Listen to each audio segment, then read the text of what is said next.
My name is Margaret Ann Windsor, and this I meant to get this on the last tape video I just uploaded. So I don't know if you'll make sense out of this one if anybody even watches it. But I wanted to say and conclude when I got back from trying to go to Laura, who had been my sister-in-law, um, had been promised a place to stay and try to get away from Atlanta, where I'd written a medical malpractice book about mind control, and had a lot of repercussions. Had a letter from the FBI, U.S. Attorney's Office, in June of '79. So this is March, around the middle of March now, close to the middle of March. And I'm on my way out there, and I just checked with her, and she was gonna let me stay with them and see if I could find a job, and if I did, I was gonna relocate out there. And no way had I given up my apartment or anything, but I just put that on the last tape.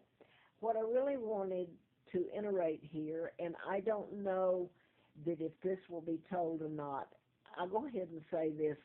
Probably if it's not told on the 3rd of February this year, 2014, it probably will never be told. Uh, the I'm just going to leave that and not try to explain it. I've been explaining this all my life, in one way or another.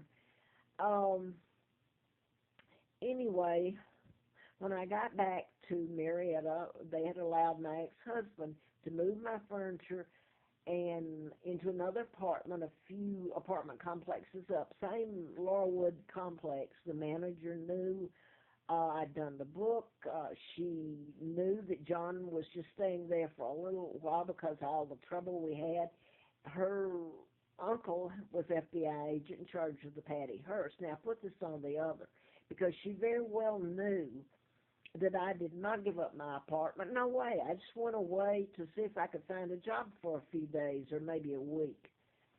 And I didn't even tell her that, so there was no reason for her to allow my ex-husband to move my furniture, issue a new lease in his name, and give him a key, and I had none. And when I did come back, she never gave me a key.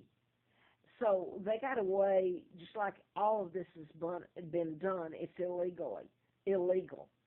But now I'm going to say here that on April the 1st, and this is the following couple of weeks, I was having so much trouble with the new apartment that was now in my ex-husband's name. And one of my sons told me, he said, Mom, I think, because he knew something was wrong, he said, I think you should know that Dad put your name on his insurance while you were gone. So now I'm going to jump from that, and I want to go back to what the FBI there. But I'm going to jump a couple of weeks to April Fool Day of, this would have been, what, 80, 1980. So it's been an April Fool joke to everybody. By the way, real quick, too, when I was flown out to Larry Flint's, and I'd never met him, the limo driver picked me up at the airport, took me out to his home, and when I walked into the library and was introduced to him, he said his first words to me were, they were going to send you back a vegetable. I didn't know what he meant back, but the vegetable meant he knew about the antifreeze that had been put in me. Now, a few months later, I find out my real name is Margaret Ann Windsor. I'd been kidnapped. So they intended to send me back a vegetable to Great Britain by using the antifreeze. So now I want to go back to April Fool Day of 80. I left the apartment which was now in my ex-husband's name, furniture and all, security deposit, and I went to who I thought was a friend. I'd gone to word processing school with her, and during the night I was fed, antifreeze was injected into me. I woke up, and that's a living hell in itself. and you can't explain it. I didn't know what I'd been given, so I went to West Paces Ferry emergency room for a tox report to be done, so that I might could neutralize it, or they might could neutralize whatever it was. Well, that was another fiasco. That if you'd have to see, and you can't experience what I experienced. I should have died and gone into a coma.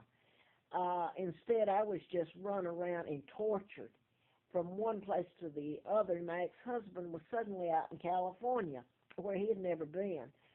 So I was illegally taken across the state line, and I'm going to leave all that out. I put it in other tapes, and I can't put it in here and make it make sense with what I meant to say. Anyway, I passed a background check that May by Sheriff Patterson that has to be done to go to work for the district attorney's office, Fred Simpson, Madison County District Attorney, Huntsville, Alabama. By the way, that's NASA, home of NASA and Redstone Arsenal, getting into hostage taking, kidnapping, and all the control and power that it brings. Anyway, I went to work for Fred Simpson, and Simpson, I later found out, is a clue to my real name, like Wallace Simpson was supposed to marry King Edward VIII, and they became the Duke and Duchess of Windsor, which was nothing but a cold-blooded lie. An imposter married Wallace Simpson, an American spy, and my father, a decent man, all this was lies. He was taken down by his own, helped to be taken down by his own brother, George VI, the father of Elizabeth, who are illegal. I was born in 39, kidnapped in 41. My own uncle kidnaps his own brother's daughter, the real monarch, Victoria II, and along with Roosevelt, Joe Kennedy was ambassador, the Rockefellers, Rothschilds. So that ensured the takedown of my father. Married to Claudia Ruth O'Keefe, Windsor, American. Now I want to go back to, I worked there and I lived at Warren House Apartments while I was working for Fred Simpson, the DA. Warren House, since I didn't know my real name then, and I'd been given the antifreeze and all that, I thought it was because of the book I'd written on mind control in doctors. I was living at Warren House, and Warren is like a clue to the Kennedy assassination and cover-up, and the mind control was used in there. But the cover-up really has to do with the Kennedys kidnapped me and helped take down the British government and allowed, they installed their own monarch. Illegal might be, but they did it, and allowed the United States to put their military bases on all that was British. So now they got the monarch, me, they've taken down my father, they've replaced us with their own monarch, Elizabeth, and her father, George VI, my sorry uncle. That they made the movie, The King's Speech, made him out to be a great hero instead of a thief and a killer and a liar and a cheat. Probably never suffered a day in his life. Anyway, back to the antifreeze, just before April the 1st of 80, their joke. Again, there's been a lot of those jokes, by the way, that they've done to me, and my sons, Mark and Scott, really sick. No wonder they don't want it told. But when I did get back, I was only gone a few days and turned around and was back to where I thought my apartment was. Instead, my ex-husband had been allowed, and I've just told that to put it in his name and all that. I had no key. And but prior to going to who I thought was Lois Pearson, by the way, if any of these people wanted to bring it into court, let them go, because it's all true. She may be dead. I don't know anything about her, but she never paid for a crime. And by the way, she had other crimes, I understand. But that's enough putting antifreeze in me or allowing someone to help do it.